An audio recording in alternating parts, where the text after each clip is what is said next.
we bring together for you the best photographers in the world.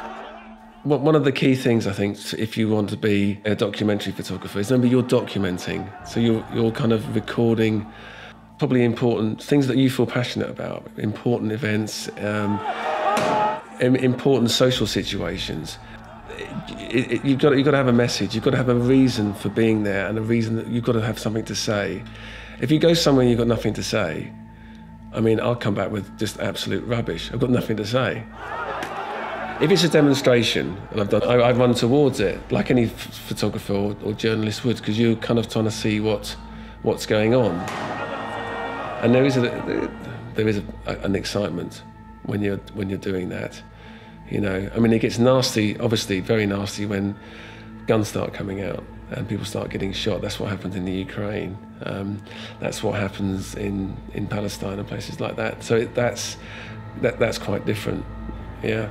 But the demonstrations, it builds up a big body of steam, and you kind of get carried along with that.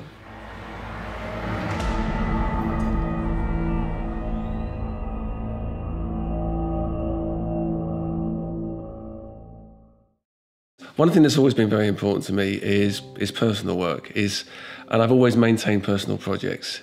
I mean, one of my first big projects I did was in the Ukraine, and that was about the transition from communism to what was going to be sort of like red-hot capitalism, and I wanted to see how the mining industry was going to get on with that.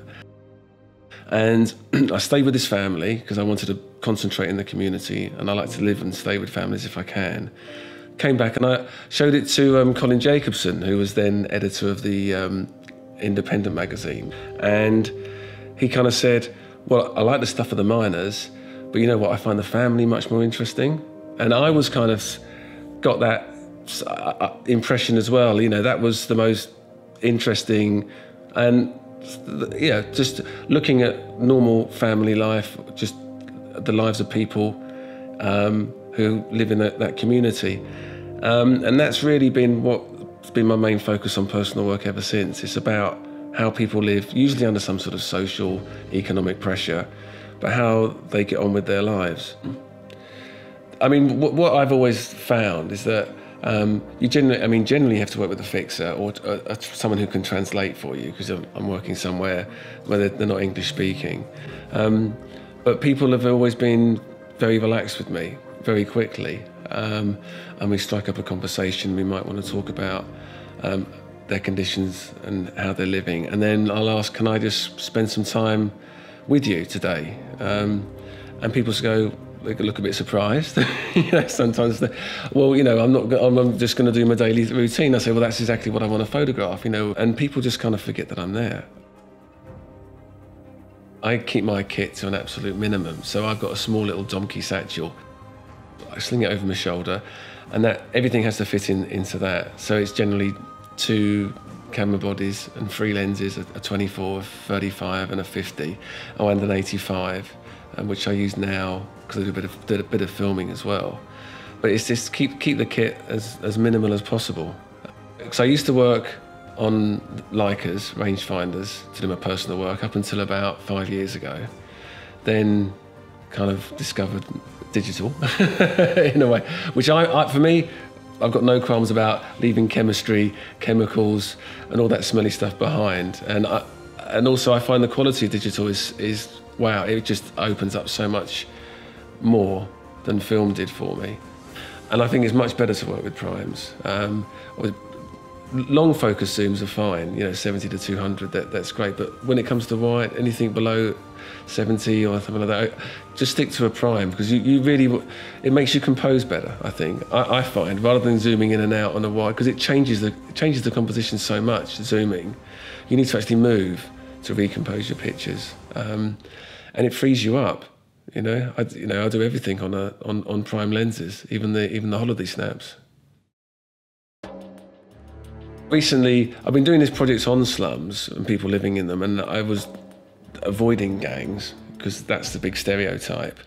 And then found out about a gang truce through this journalist at the World Service that was going on in El Salvador. So I decided to go out, and that would be a good opportunity to talk to gang members. When I met the gang members, we sat around They were just smoking, chatting to themselves.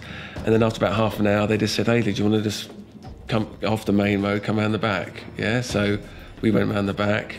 And they just started, just playing around. Out came a gun and that kind of stuff, which was really unusual. I mean, I didn't realise it was unusual, but my fixer told me, he said, well, I've never seen that within a fortnight. It takes a fortnight at least before the gang's members are relaxed enough to get a gun out. I've never seen it happen that quickly.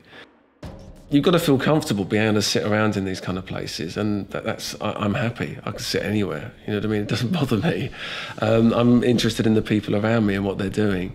And I maybe that comes off, that, I disintegrate. I wanted to talk to the gang leadership, which is based in a prison.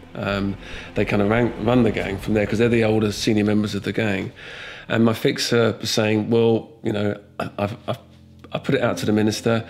I was talking to the guys in the prison. We just have to wait and see if we're going to get permission. And it was a case of I think we got the permission on the Tuesday or Wednesday, and the next day it was like, okay, well, we can go. So we went.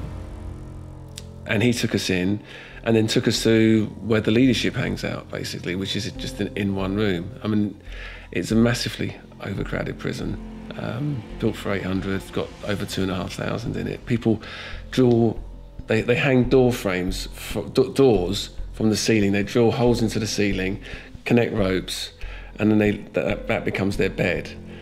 The guys that I was photographing, I was looking for people with tattooed faces, mainly because a lot of the tattoos tell a story, and obviously they're quite striking. So, and they're from a period, because the current gang members aren't allowed to tattoo their faces, basically because it's a death certificate for them to walk around with either MS or 18th Street on their faces. And there was a kind of, I thought, sort of passivity in their eyes. Yeah, I found it quite calming in a strange way. So I'd just get them to, I just say, can I take your picture? Find somewhere where the light's nice and soft, and nice and even, and just got a nice sort of soft directional quality to it.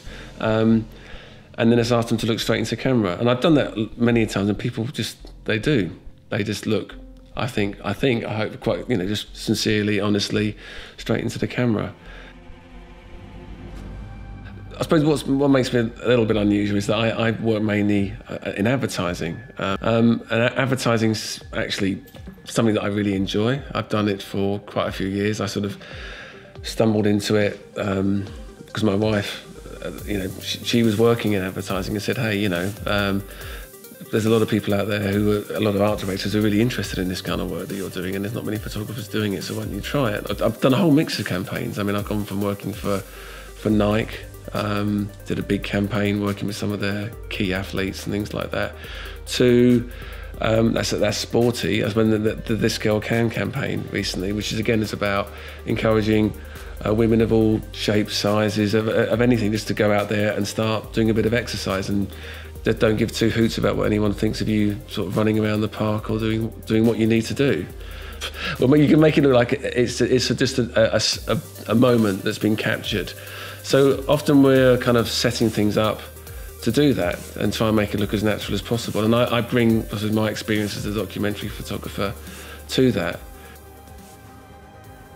I mean, for me, I feel incredibly privileged and lucky to have been able to actually make a career in photography. It's something that I love, something that's really close to me. And, every day I enjoy it. It's so lucky.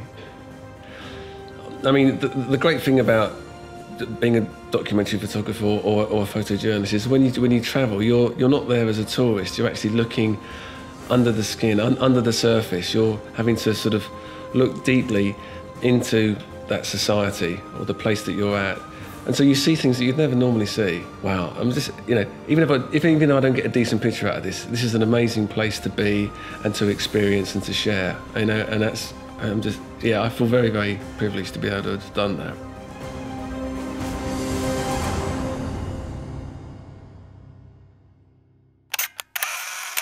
Be inspired, be better, be great.